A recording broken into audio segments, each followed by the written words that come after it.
paz seja com todos aí. Hoje nós vamos ler aqui a epístola de Paulo a Timóteo, a primeira epístola, no capítulo 6. Nós vamos ler do versículo 8 ao versículo 10.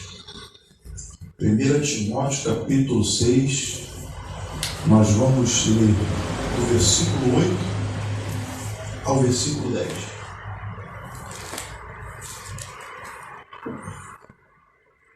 O tema dessa mensagem é: tendo sustento e com que nos vestir, estejamos contentes.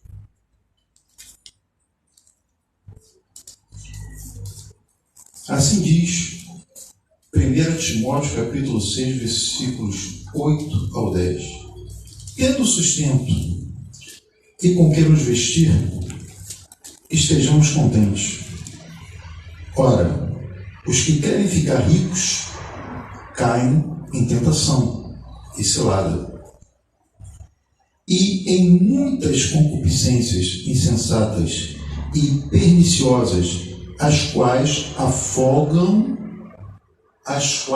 afogam os homens na ruína e perdição. Porque o amor do dinheiro é a raiz de todos os males.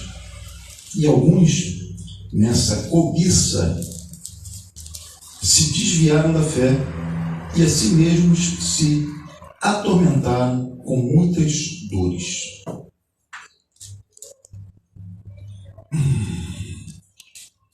Amém. O desejo desenfreado pela riqueza, o desejo desenfreado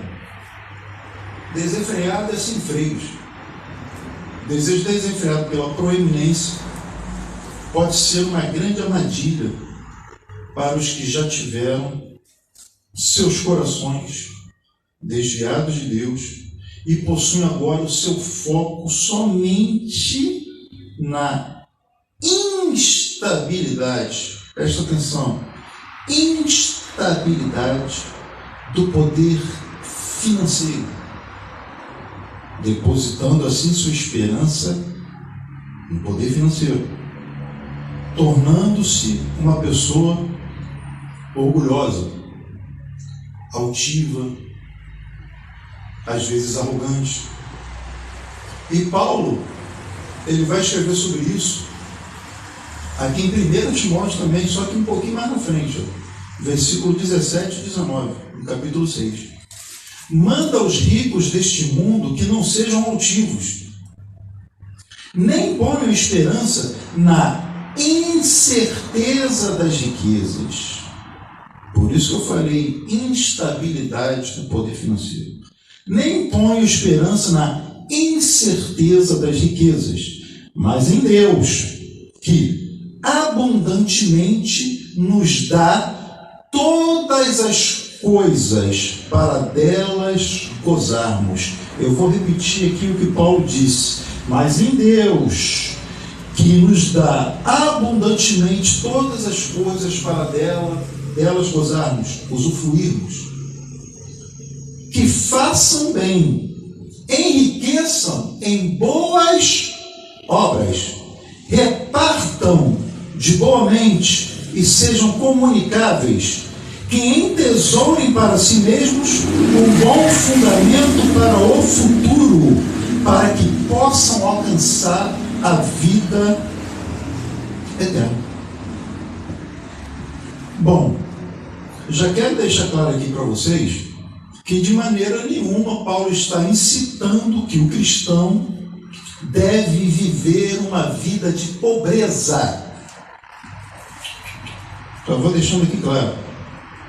O que ele está ensinando é que os prósperos, os ricos, não devem ser ricos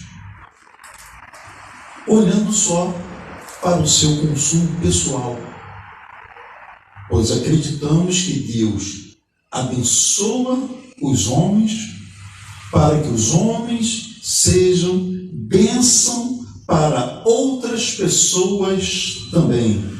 E o principal é sermos ricos em boas obras, isto é, ajudarmos nossos semelhantes, sustentarmos, compartilharmos, abençoarmos e não somente acumularmos, pois viemos para este mundo sem nada e partiremos desse mundo sem nada. Então fica a pergunta: por que confiar tanto nas riquezas? Por que não buscar os tesouros da fé enquanto se pode achar? Por que não confiarmos em Deus, que é o nosso fundamento firme para a vida eterna, por meio do seu Filho, Jesus Cristo de Nazaré? Os que confiam nas suas posses caem ou poderão cair em muitas tentações. Vou dar aqui alguns exemplos que eu me recordo. Lá em Angola, eu conheço homens que possuem muitas posses. Muitas posses. E também possuem muitas mulheres. São polígamos. E muitas destas mulheres aceitam essa situação por causa da estabilidade financeira. Porém, no seu íntimo, elas se sentem humilhadas, porque algumas delas já vieram falar comigo, porque se sentem humilhadas. Aí eu me pergunto, será que vale a pena essa humilhação só por conta de um status financeiro? Eu acho que não vale a pena, não. Aqui no Brasil, nós tivemos o caso de uma pastora que mandou matar o seu próprio marido por causa do amor às riquezas. Ela tem nome de flor, mas mostrou ser uma erva daninha. Tudo por causa de amor às riquezas. Amor ao poder, alto status financeiro, tudo isso aí. O amor à riqueza, ao poder, ao alto status, poderá te levar a fazer escolhas das quais poderá ser tarde demais para você se arrepender. Poderá levar pessoas a fazerem uma viagem direta para a morte, como um grupo de milionários que pagou uma fortuna para irem ao fundo do mar visitarem os restos do Titanic, os destroços do Titanic. Segundo o G1, a empresa Ocean Gate confirmou a morte de 5 tripulantes. E eles pagaram a bagatela de nada mais, nada menos que $250 mil cada um. $250 mil vai dar mais de R$1 milhão por um lugar nesta expedição para ver os destroços do Titanic, que naufragou no ano de 1912. O submersível, ele sumiu no domingo passado, dia 18. Pastor, como é que o senhor ficou sabendo disso? Eu vejo Pânico na Jovem Pan, todos os dias, de segunda a sexta. E lá eles estavam dando as informações sobre isso, na segunda-feira, no dia 19. E eles estavam falando, eles só têm oxigênio até a quinta. Quinta-feira, todo mundo morre. Então, esse submersível sumiu no domingo passado, dia 18. Seus destroços foram encontrados nesta quinta passada, dia 22 de junho, de acordo com a Guarda Costeira dos Estados Unidos. O veículo explodiu. Quem é eram estas pessoas que pagaram cada uma delas $250 mil. Vamos lá. Shahzada Dawood, um empresário do Paquistão. Suleiman Dawood, filho do empresário do Paquistão. Hamish Harding, um bilionário empresário explorador britânico. Paul Henry Nergelot também estaria no submarino, segundo The Guardian e a BBC de Londres. E Stockton Rush, diretor executivo da empresa Ocean Gate. O Stockton Rush, esse último, ele era diretor executivo e cofundador da Ocean Gate, a empresa privada que opera embarcações submersíveis para exploração e turismo em alto mar. Beleza? O Titanic, ele está a 3.800 metros no fundo do Oceano Atlântico, a quase 600 quilômetros da costa do Canadá, em Newfoundland. E de acordo com a página da empresa na internet, eles começaram a 5ª viagem aos destroços do Titanic. Portanto, já haviam ido lá 4 vezes. Essa foi a 5ª. Eles já tinham ido lá 4 vezes. Eu falei para vocês aqui que o James Cameron, de vez em quando, foi lá. Não por essa empresa, por um outro meio, que eu não sei. Mas eu vi os rapazes do banco falando isso, que o James Cameron, de vez em quando, vai lá. Então, esse pessoal já tinha ido lá 4 vezes. E essa missão, ela tinha previsão de durar 8 dias.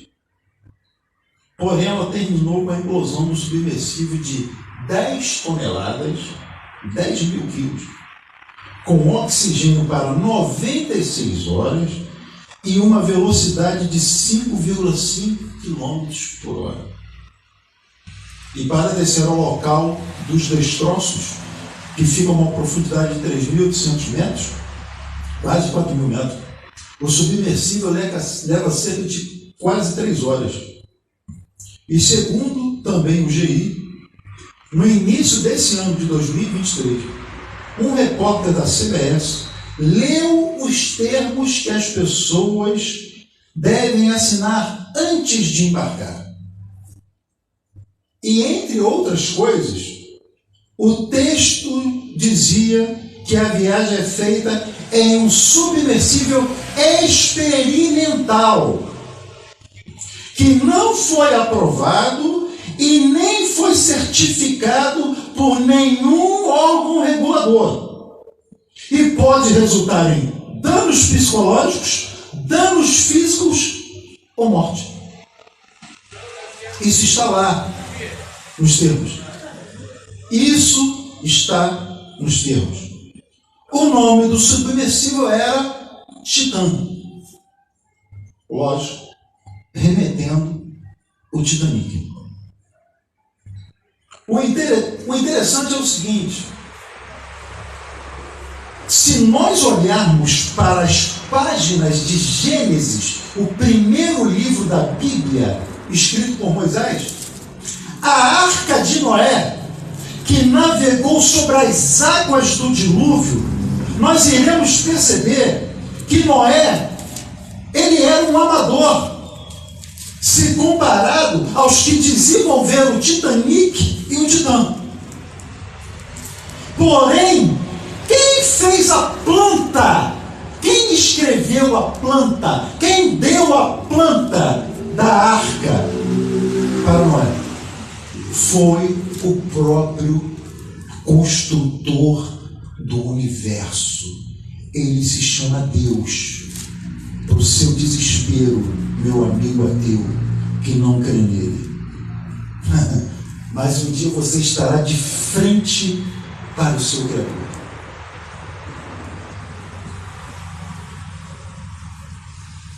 Então, se Deus foi quem fez a planta da arca, não tinha como naufragar.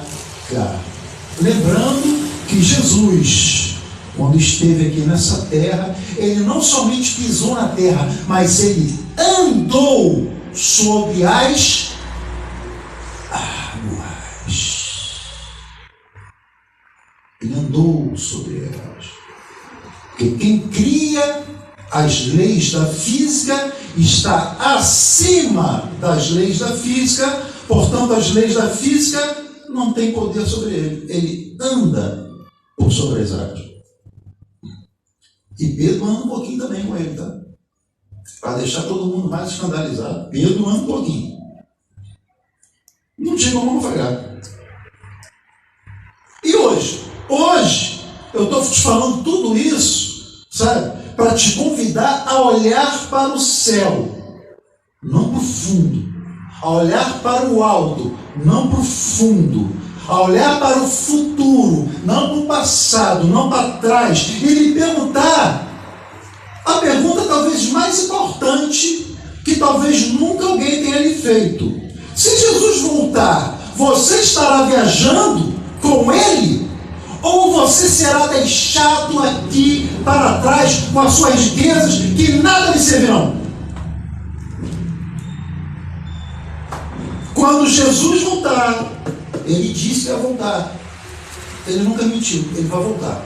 Quando Jesus voltar, você estará viajando com ele no arrebatamento? Ou você será deixado aqui com todas as suas posses e riquezas que para nada te servirão? O passado está no lugar que ele deveria estar. O passado está lá atrás. Lá atrás, ó. Eu não quero olhar para o meu passado, porque ele passou. Seu futuro está à frente. E tem que ser com Jesus. Tem que ser com Jesus. Tem que ser com o Filho de Deus, que pagou com a sua própria vida para lhe comprar com seu precioso sangue na cruz do Calvário. Então, ficar viajando ao passado toda hora, vamos fazer uma viagem ao passado, pode trazer consequências dolorosas para a sua vida. Olhar para Cristo, olhar para o futuro, olhar para frente, confiar nele, segui-lo. A consequência será uma viagem para a vida eterna, se você olhar para Jesus. E o melhor, a consequência de olhar para Cristo será uma viagem para a vida eterna, sem você ter que pagar R$1 milhão, pois a viagem para a vida eterna já foi paga por Jesus Cristo. Basta vocês crerem, meus queridos. Basta vocês crerem, não precisa pagar nada, é de graça e é pela graça. Mas sabe qual é o problema de alguns ricos? O problema é esse agora que eu vou falar. A pessoa, quando tem muito dinheiro, muito poder, ele compra quase tudo que quer. Então ele acha, ou talvez ele ache, que ele poderá comprar ou subornar o grande juiz naquele dia. Não tem como. Não vai ter como. Não tem como. Se fossem esses nossos juízes daqui, do STF, por exemplo, eu acho que poderia ter comprado. Agora, o justo juiz, ele é insubornável. Você pode ter bilhões e bilhões de dólares, euros, libra esterlina, reais. Você pode ter qualquer moeda. Você não vai conseguir comprar o juiz, para que você seja livre da tua culpa, que é o pecado. Não vai. Então, o meu apelo aqui para vocês que estão aí na internet esqueçam o passado. Não confiem nas riquezas que vocês possuem. Se eu estou falando para algum rico, não confiem nas riquezas que vocês possuem. E olhem para o futuro. O futuro à frente é estar com Jesus. Você possui riquezas? Eu possuo riquezas. Então, que você gaste ou invista seus recursos em ajudar o próximo, os aflitos, os necessitados. Sabe, quando eu vi o valor da viagem do submersível Titã para ver os destroços do Titanic, eu pensei em quantas pessoas, crianças, poderiam ser ajudadas lá no Capolo 2, em Luanda, Angola. Foi a primeira coisa que eu pensei. Porque lá nós começamos um projeto de ajudar as crianças com alimentação e escola. Hoje esse projeto ganhou um nome de Associação da Criança Edificada e Feliz, que está sob a direção dos irmãos Paiva. E nós precisamos de recursos. Eles precisam de recursos financeiros para ajudar essas crianças, tanto na alimentação quanto no pagamento dos estudos dessas crianças. E essa semana mesmo, o Facebook me recordou, vocês sabem que o Facebook tem aquele negócio das lembranças, o Facebook me recordou com 2 fileiras imensas de crianças lá em Angola, onde eu e o pastor Jesus orávamos com elas cantavam o hino nacional de Angola, depois iam ter aulas conosco, lá na igreja. Foi lá no princípio, nem comida para elas nós tínhamos. E essa obra que começou comigo lá atrás, no Capolo, ela continua. E ela continua lá precisando da ajuda de todos nós. Mas talvez você me diga, né? Pastor André, pega os dízimos da sua igreja e dá para elas.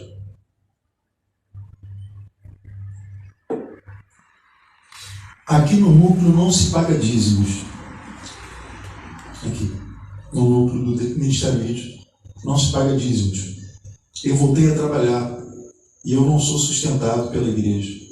Não tenho mais salário de igreja. Aliás, ninguém do Ministério Mídia tem. Pois as crianças foram aumentando. Todo o dinheiro era para elas e as despesas lá do Ministério de Angola. Então quem me ajuda são alguns amigos da música secular. Anote bem aí. Quem ajuda o pastor André são alguns amigos da música secular. Às vezes, quando eu vou pregar em alguma igreja, me oferecem, às vezes, uma oferta de R$100 para enviar para Angola. Mas é muito difícil os meus irmãos em Cristo me ajudarem. Os que são do mundo, na ótica de vocês, me ajudam mais do que os irmãos em Cristo. E isso eu falo para a vossa vergonha. Eu falo isso para a vossa vergonha. Vocês que gostam tanto de encher a boca e falar, eu sou evangélico, eu sou isso, eu sou aquilo. Mas na hora de ajudar um projeto sério, parece que você tem um escorpião dentro do bolso. Sabe o que isso se chama? Avareza. Isso é amor ao dinheiro. Isso é um ídolo. Você é um idólatra. Você é um idólatra. Você não deve falar mal do católico, do espírito, que eles possuem as imagens e eles são os idólatras. Você também é. Porque você ama. riqueza, você ama o dinheiro, você é avarento. Agora, nem todos são. Então, para vocês que não são avarentos, para vocês que possuem recursos e querem e podem me ajudar com estas crianças, lá do Capolo 2, eu vou deixar o meu Pix na descrição desse vídeo, que vai ficar salvo aqui no Facebook, ok? Vocês podem fazer aí a oferta que vocês quiserem.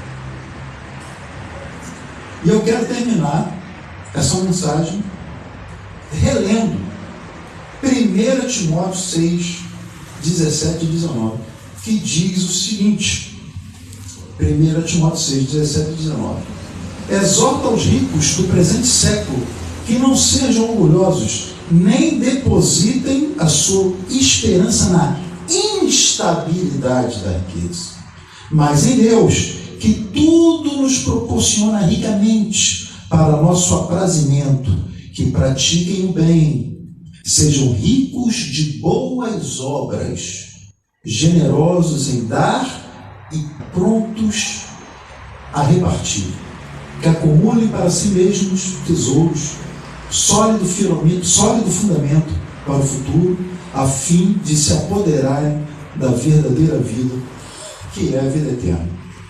Então, essa foi a mensagem que Deus trouxe para as nossas vidas hoje. Tendo sustento e com que nos vestir, estejamos com isso contentes.